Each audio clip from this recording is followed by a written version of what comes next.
Hey there, welcome back into Occupy Democrats. And we have gotten used to the fact that Donald Trump doesn't keep his word about virtually anything. And basically anything that he sort of points a finger out or warns you about is exactly what he's about to do. We sadly have gotten a little too numb to that. But in this breaking story here at Occupy Democrats, how bad can that be when you start discussing military force, foreign policy, foreign relations, and allies, and or even enemies? I'm going to show that story to you in just a few moments because, let's be clear, Donald Trump regarding Iran has given instructions. That would be a terrible thing for them to do, not because of me. If they did that, they would be obliterated. That would be the end. I've left instructions. If they do it, they get obliterated. There won't be anything left. And yeah, wants to blow off the face of the earth, maybe? But I have very firm instructions. Anything happens, they're going to wipe them off the face of this earth. But in the positioning of what's going on, he suddenly, of course, cares about human rights in Iran. So Iran's in big trouble. It looks to me that the people are taking over certain cities that nobody thought were really possible just a few weeks ago. We're watching the situation very carefully. I've made the statement very strongly that if they start killing people like they have in the past, we will get involved. We'll be hitting them very hard where it hurts. But he made this line in the sand promise to Americans in MAGA. Don't forget that. And that doesn't mean boots on the ground, but it means hitting them very, very hard where it hurts. So we don't want that to happen. Yet now is demanding this. As President Trump puts out another tweet, he says no deal with Iran short of what he calls an unconditional surrender. Right. Well, Matt, there's no telling where this is going to go. It does seem to keep escalating now in the seventh day with no end in sight. The timeline keeps getting murkier. Which leads us to the core of this breaking story because it's Saturday morning and we know what that means. Trump sits alone in the White House on Truth Social and loses his mind because he drew a line in the sand with Iran about what they were or were not going to do. And despite the fact they have not done it, yep, Trump went full scale, out of his mind, with threats of human obliteration for no apparent reason at this moment in time. Check this breaking story out. Trump thirsts for complete destruction of Iran in bonkers rant. President Donald Trump kicked off his weekend with an early morning rant promising to bring more death and destruction to Iran, bragging that the U.S. forced the nation into a surrender and apology.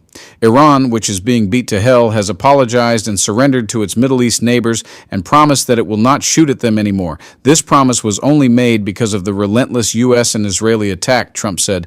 Despite the apparent surrender, Trump said he would be heavily bombing the country of 93 million people on Saturday.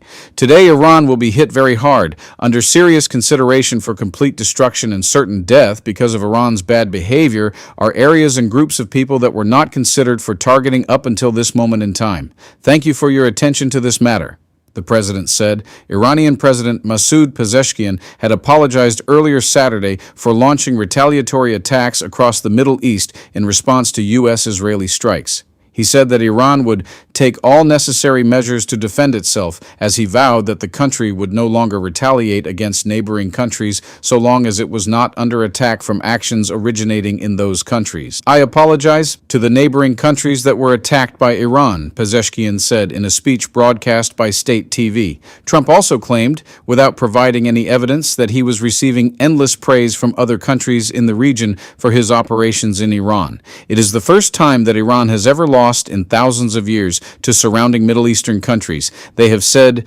"Thank you, President Trump." I have said, "You're welcome." Iran is no longer the bully of the Middle East. They are instead the loser of the Middle East, and will be for many decades until they surrender, or more likely, completely collapse, the president posted. In response to Trump's new threat, Pezeshkian's office said in a statement it was prepared to fight against any further attacks from the U.S. We will respond decisively to any aggression from American bases, the office said in a statement. The message from President Pezeshkian is clear. If regional countries do not cooperate in America's attack on us, we will not attack them, it said. Trump's early morning Truth Social threat comes 1 week after he launched his unauthorized war against Iran.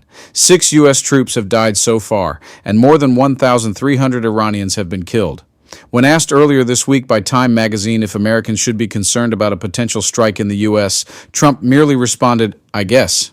We expect some things. Like I said, some people will die. The president said, when you go to war, some people will die. But this is what we're dealing with, folks. This is the reality of Donald Trump. You can talk about dementia, you can talk about 79, you can talk about ego, revenge, all of the things that Donald Trump is. But what he has always seemed to believe in his head, that one of his art of the deal, and I'm the man, is that he's unpredictable. Yeah, well, that's great. Unpredictability is really wonderful if you actually bother to read daily briefings. He doesn't. Or you listen to your intelligence community. He doesn't. Or you actually don't have a bunch of crazed goofballs like Pete Hegseth running the Department of War. Unexpected attitude and unexpected actions and flip-flopping on what your real intent is, not so great when you're talking about the actual death and destruction of another country. You might want to have a little more clarity on that. And this breaking story just goes to prove, sadly, and it isn't funny, none of us actually know what he might do next. And that is the core of the problem. You guys like and share the video, and whew, stay frosty.